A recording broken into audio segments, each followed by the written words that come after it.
Sancho also introduced his master to others, saying, "This brave soul is the famous Don Quixote de la Mancha, a knight with a mournful face." Don Quixote asked him, "Why do you say that?"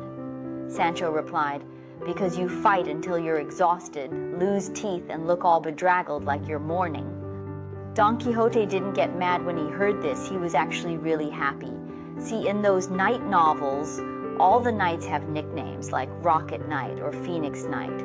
So the mournful knight seemed like a good nickname to him. He figured that if someone ever writes a great biography about him someday, maybe they'll just pick that name out of thin air, sort of a psychic connection, you know?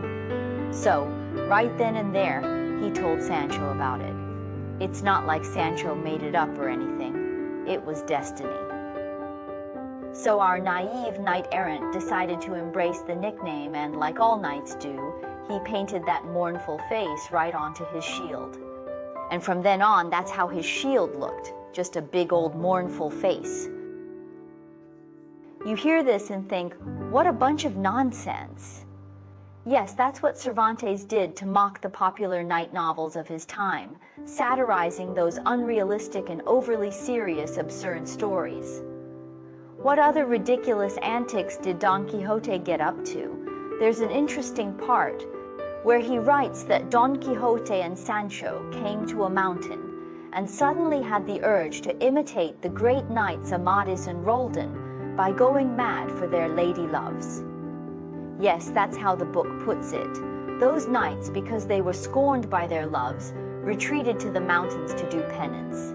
Then there were some knights who uprooted trees, committed murder and arson, and dragged away mares backwards, all because of love wounds. Don Quixote decided he wanted to emulate them, but Sancho quickly intervened, saying, "I reckon knights who do such things must have a reason, usually some kind of trigger that makes them go bonkers and suffer through hardships. What's your reason for going mad? Has some lady looked down on you? Or have you spotted something suspicious about Miss Dulcinea and think she has done something unruly with someone else?"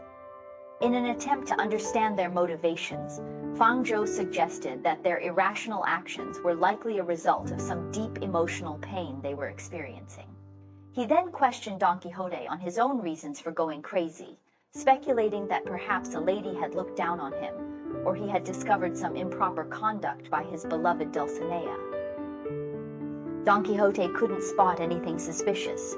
He hadn't even laid eyes on Dulcinea, and she didn't know him from Adam.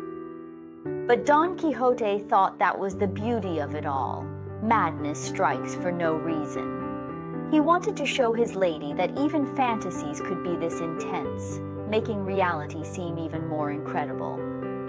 Of course, Don Quixote had a legitimate reason too. Why go mad? Because he has not seen his beloved for a long time, hasn't even seen her once. So he missed her so much that he went crazy, and now it was time for him to go mad, and he will keep at it. He will write a heartfelt letter to Dulcinea, and demand Sancho will ride his skinny horse and deliver it. He also asked Sancho to bring back a letter in reply too, and that'll be the cure for his madness. Believe it or not, Don Quixote's reasoning was sound. He said to Sancho, "If Dulcinea's reply does right by my undying loyalty, my madness will fade, along with the penance and suffering. If not, I'll truly go mad, and a man of true madness won't feel any pain. So no matter what the reply is, the pain endured by Sir Don Quixote will be lifted." See, that's pretty logical. So Don Quixote chose a spot in these high mountains as his base for penance and self-redemption. There was a stream running through it, and when he saw it, he went bonkers and exclaimed, "God, I found the spot to wail about my woes. My tears will flood this stream. My sighs will blow the forest leaves restlessly. Oh, my poor heart, separated from my eternal love for so long, is tormented and suspicious. And you, Sancho my squire, every move I make here is for my lady. Remember that, and tell her." Sancho saw all this and replied to his master, "I've seen it all. What else is there to see?" Don Quixote said, "Seeing isn't everything. Now watch me strip off my clothes, toss my armor around, and bang my head against a rock." Sancho said, Heavens, for God's sake, watch out when you're banging your head against a rock. Who knows, that rock might have a sharp edge, and one hit could be the end of you.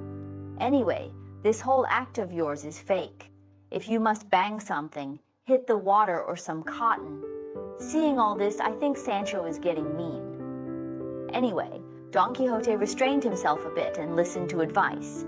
He wrote a letter to his lady, and then really stripped himself, did a headstand to show Sancho he was going mad, and sent Sancho off with the letter. Halfway there, Sancho met two of Don Quixote's friends, the book burners, the priest, and the barber. Sancho explained the situation, and the priest said, "What should we do? We've got to help this madman." He gave Sancho an idea. And what happened next? Sancho ran back to the mountain and found Don Quixote, who was going mad. He lied, saying the letter was delivered, and Miss Dulcinea ordered Don Quixote to return to the village to see her. "She's waiting for you there." Don Quixote was thrilled, but he said he'd made up his mind to accomplish something first, worthy of her affection, before he could go back to see her. At this moment, a maiden suddenly appeared, part of the priest's scheme. She was dressed in luxurious attire, pretending to be a fabricated princess. The barber friend wore a fake beard made from a cow's tail, acting as her attendant. Together, they approached Don Quixote. The princess said, "A giant has usurped my kingdom. I beg the great knight Don Quixote to uphold justice, to duel the giant and reclaim my realm." This perfectly aligned with Don Quixote's desires. He had always hoped for such a legend to manifest in his own life. Without hesitation, he agreed. He followed the maiden back to an inn, where everyone was prepared to play their parts in this grand spectacle.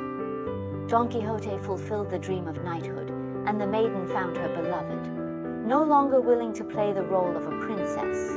Next, while Don Quixote slept, they bound him and placed him in a cage on an ox cart, all faces hidden. When Don Quixote woke, he couldn't recognize anyone around him. True to his consistent logic, this must surely be another enchantment by magicians. I am under a spell, unable to resist.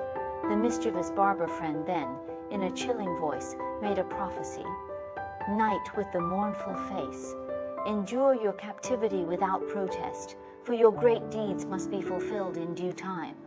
Furthermore, you will accept the bonds of marriage, and sire a ferocious brood of lion cubs, who will inherit their brave father's spirit. As for your squire here, you're the finest among all squires, with a sword at your waist, a beard on your face, and a nose that can sniff out trouble. If it's in God's plan, all your master's promises to you will come true without fail.